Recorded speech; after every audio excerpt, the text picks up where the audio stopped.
Good day everyone, welcome to the Eco Farms and Agro Services Company. In today's video we're talking essentially on how to effectively use a knapsack, a conventional knapsack spray.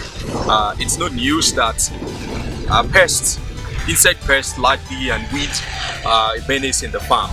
And one of the greatest challenge managing them is managing imputes, and not just managing them to save costs, but managing them to be effective and efficient. And one of the greatest challenge workforce face in farm organizations is that hands works in the farm or laborers in the farms are not careful to efficiently use these knapsacks, and so they are not able to gain efficiency in the use. In today's video, we hope that if you watch this instructional video, that you will gain the tidbits, key instructionals, approach and good practice of using a knapsack. Knapsacks may come in different capacity. Largely in Nigeria, where we're recording from, they come either in 16 liters or 20 liters. Their volumes are not so important. What is important is that your farm hands are able to efficiently use them to maximize the inputs you're managing in the farm. And so currently what we have is a 16-liter knapsack. We're first going to talk about calibration. Calibration is first the dosage to use that is effective, and second, how should your farm hand work to ensure that the right dose of input is applied. And so for calibration, what we recommend is that you consider testing each knapsack, ensuring that they are functioning properly, that the nozzle is designed for what you intend to use. What a lot of farmers do not know is that there are different nozzles for different functions. If you want to project your spray away, particularly for harmful chemicals or chemicals you intend to apply to a tall tree, a tall shrub or a tall crop, and you want to gain speed as against proximity, there's a nozzle for that purpose. If you want to spray within a close range where you are walking, there is a nozzle for that, and a number of other things. There are nozzles that produce fine jets, there are nozzles that produce fine fumes, there are nozzles that produce fine spray.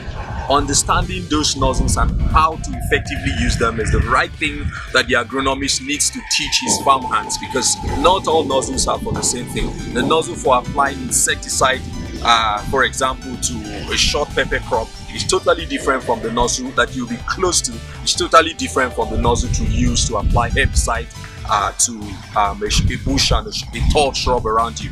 The nozzle to use to apply a tall pepper tree in a greenhouse, for example, is totally different from what you would use to apply to peppers that are low and low hanging in a greenhouse or in a wood. So understanding calibration starts from the nozzle. The second thing is to consider demonstrating with the farm hands to show him or her, as the case may be, the right pace to walk to ensure that the content of the knapsack is properly emptied to the plants so that they are not over receiving or under receiving. And so if your farm hands is walking too fast, he's moving faster than he's applying the input, and therefore the plants will gain just very little.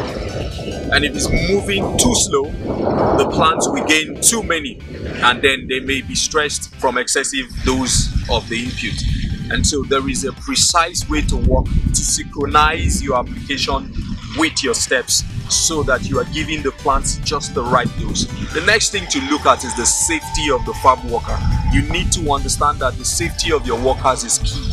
We also acknowledge that sometimes some of the safety gears are so uncomfortable, and therefore farm hands are careless or not very responsive to wear them. At the Eco Farms, we push for the best minimum protective gear, that the farm hand is comfortable to walk and that his safety will be protected. And it's important that we are careful to wear. A farm manager, farm agronomist must ensure that these protocols are obeyed, first to protect the farm hand and importantly to protect the farm, because if the farm hand is harmed, the efficiency of the workforce in the farm is greatly also reduced. So as we have here, we have first his farm coat. The farm coat is designed essentially as a material that will not absorb so much moisture, and importantly that as moisture drops on it, it can easily wash off. And the next thing you need to understand is that the farm kit or the farm coat must be long above the arm all the way to the wrist, so that he's properly covered from his shoulders all the way to the wrist, so that there are no direct chemical contaminants. And the next thing is a hand glove.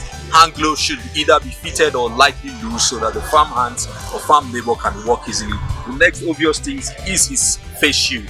fail shoots are very important because as he's walking to lift his hands up to fumigate or apply the inputs, chemicals can bounce back to his face, getting directly into his eyes and harming him. So this shield can be found anywhere. If you have a challenge finding them, reach out to us. We can make them available to you. They help to protect his eyes from direct chemical contamination.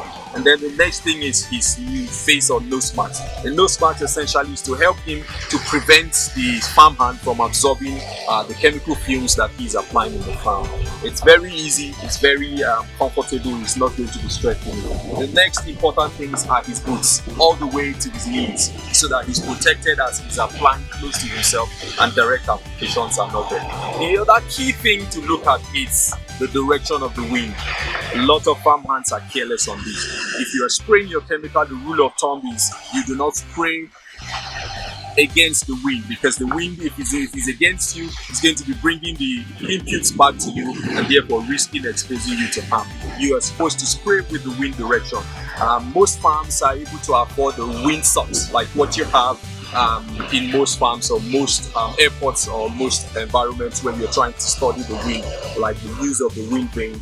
What we use at the eco farms is simple improvised wind socks like we have. This means is you could walk with ropes or twigs attached to a pole and be able to understand the direction of the wind. And therefore what that helps you to do is that as you are before you walk, you install this simple gadget, monitor the direction of the wind, and then tailor your application to flow with the direction of the wind, so that the wind is not against you but working with you, so you take advantage. Hello farmers, thank you for tuning into the Eco Farms and Agro Services channel. We're always excited to welcome you and to have you join us. Currently we're doing great on our YouTube channel. Thank you for those who have subscribed, who have made comments on our contents, who have taken time to share with other farmers.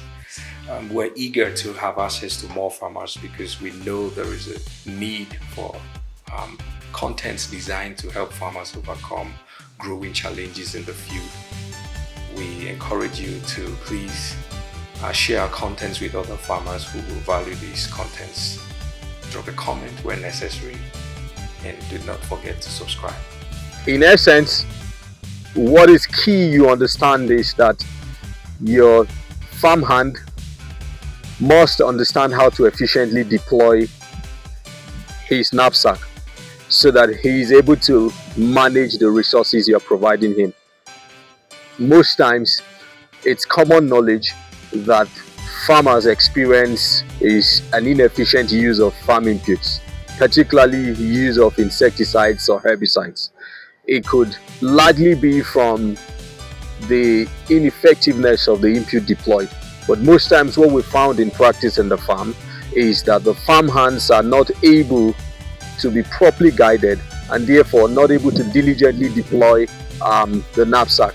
So when they use these knapsacks and they are not properly used, the efficiency of the input is greatly reduced. So at the eco farms, what we recommend in practice is that farm hands should spray the farm from above and below, be it in the greenhouse or in the open field. This is exclusive for use for fungicides and for insecticides. This is because most pests, their prick-deletion sites are underneath of the leaf canopy. And so when you fumigate the knapsack using knapsacks, particularly the conventional knapsack that doesn't generate enough pressure to cover the entire surface area of the plant, what you experience is that the leaf canopy serves like an umbrella, as the word says, a canopy. Most of the residue of the insecticides rest on the surface of the leaves, and the pest is protected beneath, is protected in the crevice of the plant.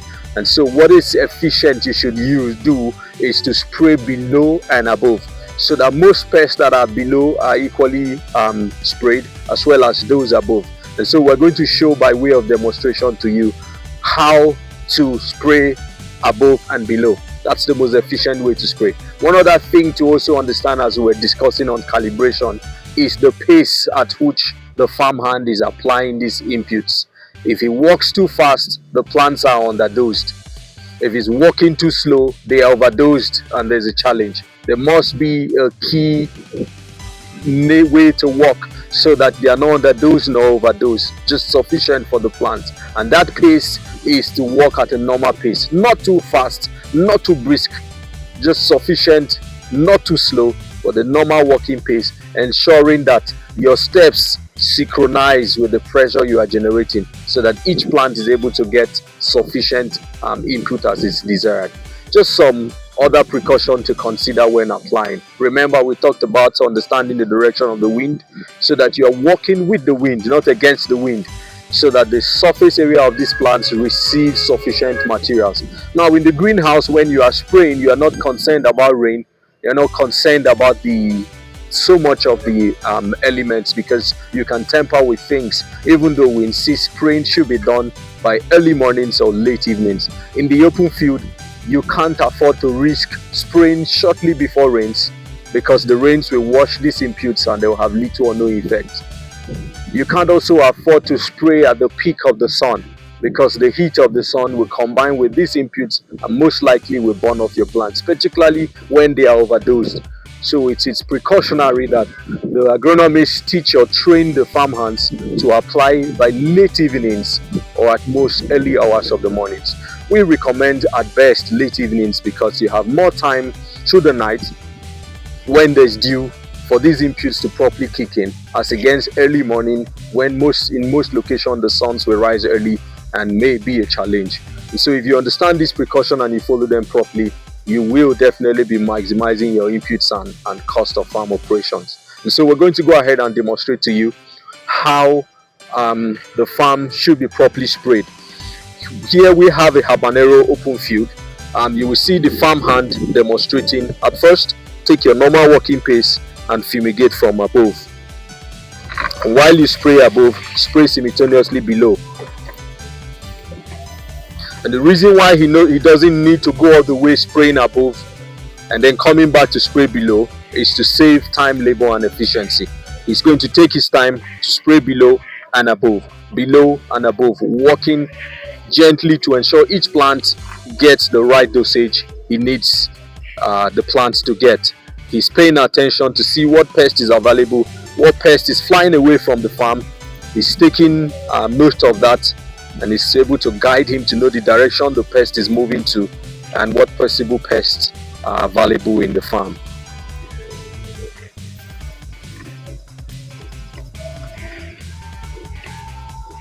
You remember, this is the best way to ensure efficiency, as against just broadcasting it on the surface and moving away without penetrating the canopy. Sometimes when these plants grow and the canopy is very thick, what we recommend is that the farmhand takes his time to properly drench the entire regions that needs to get the inputs, because in some regions what happens is the canopy is very thick, and even when he sprays from above and below, he may need to push his knapsack into the shrub, into the thick shrub, ensuring that the inputs goes round.